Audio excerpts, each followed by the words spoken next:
পিছনে আছে কি একটা এম মনে হয় R15M। ভাই এই বাইকগুলো দেখলে এমই তো, হ্যাঁ R15M। তো এই বাইকগুলো দেখলে ভাই আমার কলিজাত লাগে। আমার কাছে যদি এই পরিমাণ টাকা হয় যে 2-3টা বাইক আমি রাখতে পারবো, তাহলে ওই সময় আমি চিন্তা করব যে GPX ডেমন কিনবো কিনা। তবে অল্প টাকার মধ্যে যদি আপনি স্পোর্টস বাইকের ফিল নিতে চান, তাহলে GPX ডেমন বেটার। আপনি দিন আনেন দিন খান না, আপনি শান্তিতে ঘুমাইতে পারেন। কিন্তু যাদের প্রচুর পরিমাণ টাকা আছে ওরা কিন্তু ঘুমাইতে পারে না।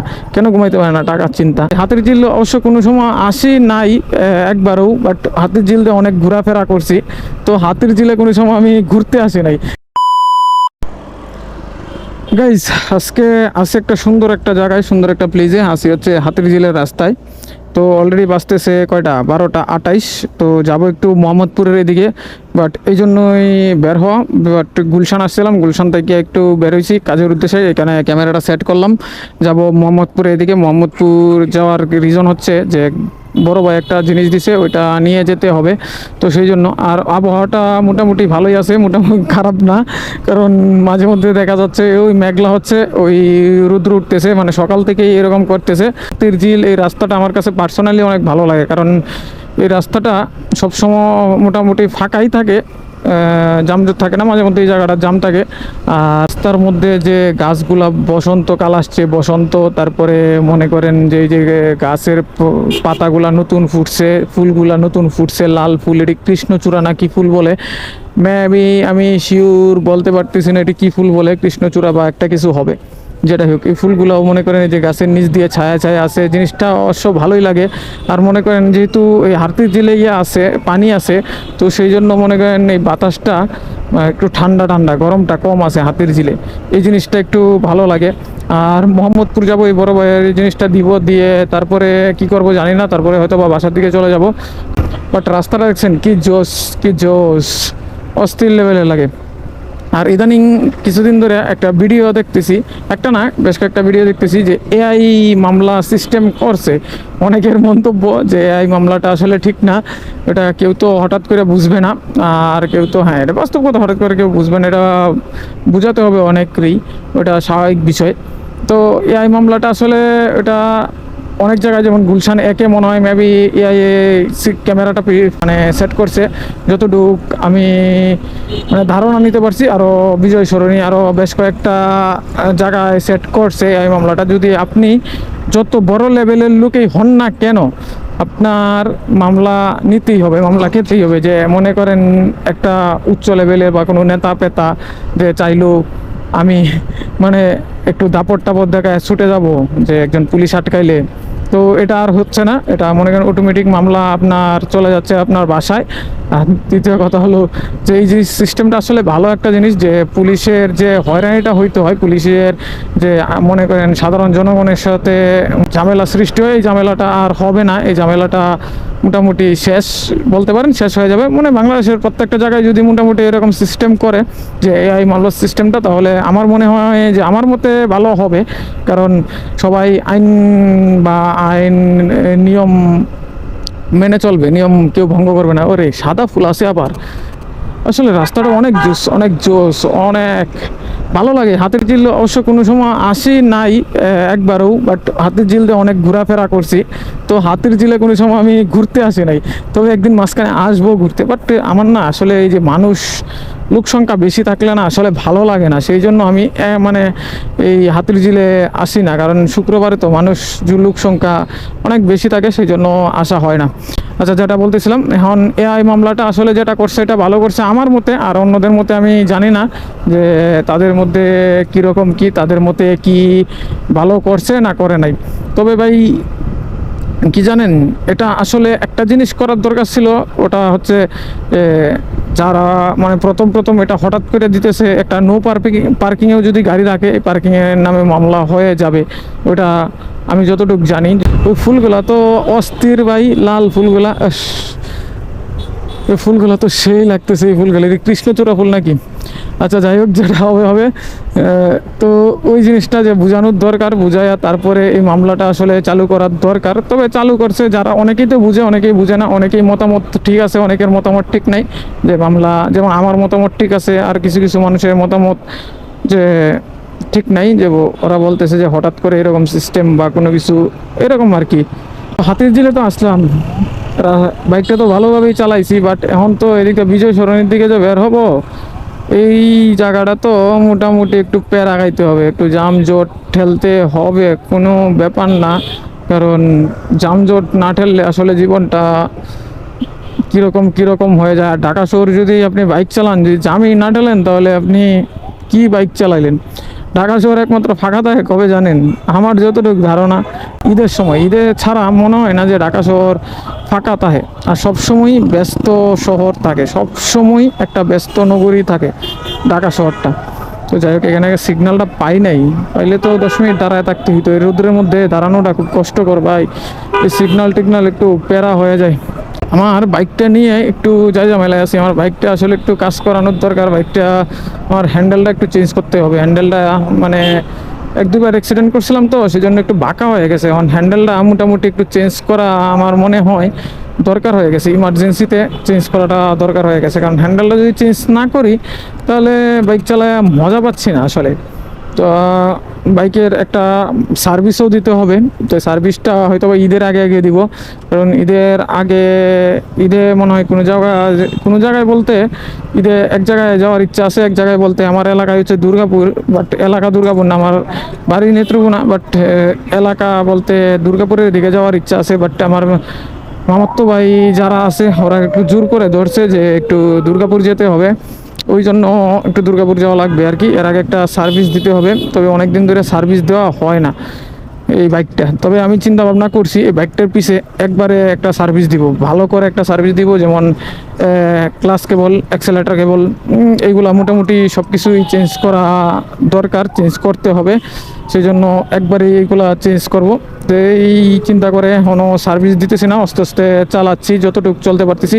তবে কিছুদিনের ভিতরে এই কাজগুলো করে ফেলবো, এটা আমি মাস্ট বি শিওর। কারণ বাইক যদি ভালো থাকে আমি ভালো থাকবো, বাইক যদি ভালো না থাকে তাহলে আমি ভালো থাকবো না। আমার কাছে বাইকটা হচ্ছে আমার কাছে সব কিছুই। এই বাইকটা দিয়ে বর্তমানে আমি ঢাকা শহর চলতে পারতেছি। বাইকটা যদি ভালো না থাকতো আর ভালো সার্ভিস না দিত, তাহলে হয়তো বা কখনোই আমি চলতে পারতাম না। তো এডি মামলা দেয় না, লুকিং গ্লাস নাই যে, লুকিং গ্লাস দেওয়া যায় এগুলা একটা ভাই কীভাবে চলায়? আমি তো লুকিং গ্লাস ছাড়া বাইকেই চলাইতে পারি না। অলরেডি বিজয় সরণি সিগনালে পড়ে গেলাম, বাট 18 সেকেন্ড আছে, 18 সেকেন্ড। এক চান্সে কি সিগন্যাল পার হইতে পারবো? দেখা যাক এক চান্সে সিগন্যাল পার হইতে পারি কি না। এটা হচ্ছে N250 বাইক, যেটা বলছিলাম আগের ভিডিওতে। আমার কাছে মোটামুটি ভালোই লাগে বাইকটা, বাট এটা লুকসটা কীরকম জানেন? লুকসটা কিছুটা করছে হচ্ছে এই MT50 মতো, তো লুকসটা আসলে ভালো লাগে। এই জিনিসটা অন্যরকম একটা ভালো লাগাস করে। পিছনে আছে কি একটা মনে হয় R15M। ভাই এই বাইকগুলো দেখলে এমই তো, হ্যাঁ R15M। তো এই বাইকগুলো দেখলে ভাই আমার কলিজাত লাগে। R15, MT50, ঠিক আছে না, কলিজাত বলতে ভাই সে ইমোশন কাজ করে। তো এই ইমোশন জিনিসটি আসলে সামনে আইসা পড়ে। এই জিনিসগুলা ভাই কবে যে একটা কিনতে পারবো আমি জানি না, এই কিনতে পারবো কি না। তবে আমার ড্রিম বাইক বলতে পারেন R15M। বাইরে ভাই সিগন্যাল কি এক চান্সে পার হইতে পারবো? আরে পুলিশের সিগন্যাল দিয়ে দিছে। আচ্ছা আমি পার হইতে পারছি, কপালবালা, আমার সিগন্যাল দেয় নাই। এমন আমার পছন্দের বাইক যদি আমি বলি, আমার সবচেয়ে ভালো লাগে কোন বাইকটা জানেন? GPX ডেমন বাইকটা আমার কাছে ভালো লাগে। বাট GPX ডেমন বাইকটা ভালো লাগে তেমন মনে করেন এটা কস্টিং খরচ কিন্তু অন্য লেভেলের। কস্টিং খরচ দিয়ে আমার দ্বারা এটাকে সম্ভব না। যদি আমার কাছে কোনো সময় ওই পরিমাণ টাকা হয় যে আমি 3টা বাইক আমি রাখতে পারবো, তাহলে ওই সময় আমি চিন্তা করব যে GPX ডেমন কিনবো কিনা। তবে অল্প টাকার মধ্যে যদি আপনি স্পোর্টস বাইকের ফিল নিতে চান, তাহলে GPX ডেমন বেটার। তবে সার্ভিসের দিক দিয়ে গেলে, সার্ভিস বলতে আপনি যদি পার্টসগুলা সবসময় অ্যাভেলেবেল পাবেন না, সেই জন্য বলতেছি যে GPX ডেমনটা আসলে আমার জন্য না। ডেমনটা এই জন্যই আমার কিনা হবে না। যদিও কিনি তাহলে যে বললাম না, R15M বা B4 একটা যে কোনো কিছু কিনবো। কারণ ভাই R15M না, R15 B4 কিনবো চিন্তা ভাবনা আছে। তো B4 কিনবো, ঠিক আছে। B4 কবে কিনতে পারবো এটাও জানি না। তবে ভাই আসলে ইচ্ছা থাকলে উপায় হয়, এটা হচ্ছে বড় কথা, ইচ্ছাগুলা ধরে রাখতে হবে। তো ভাই মধ্যবিত্ত ফ্যামিলি তো, ইচ্ছাগুলা করলেও তো এত সহজে পূরণ করা যায় না, এটাই কিনছি অনেক কষ্টে। তো সামনে ওইটা কিনতে পারবো কিনা আমি জানি না, তবে কিনবো, স্বপ্নগুলো পূরণ করব আস্তে আস্তে, যেহেতু পূরণ করতেছি একটা একটা, আরও তো কিছু স্বপ্ন পূরণ করতে হবে, তাই না? স্বপ্ন তো স্বপ্নই, স্বপ্ন যদি আপনি পূরণ করতে চান তাহলে আপনার প্রচুর কষ্ট করতে হবে, প্রচুর স্ট্রাগল করতে হবে, প্রচুর স্ট্রাগল করবেন, দেখবেন একদিন না একদিন স্বপ্নগুলো পূরণ হবে, বা একদিন না একদিন আপনি সফলতা অর্জন করতে পারবেন।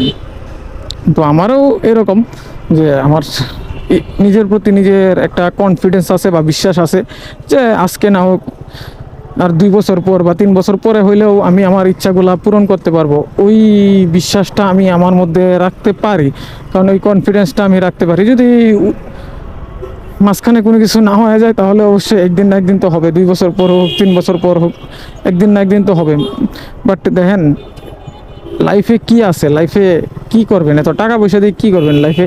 টাকা পয়সা আজকে আছে কালকে নাও থাকতে পারে, টাকা পয়সা তো আর কবরে নিয়ে যাবেন না ভাই।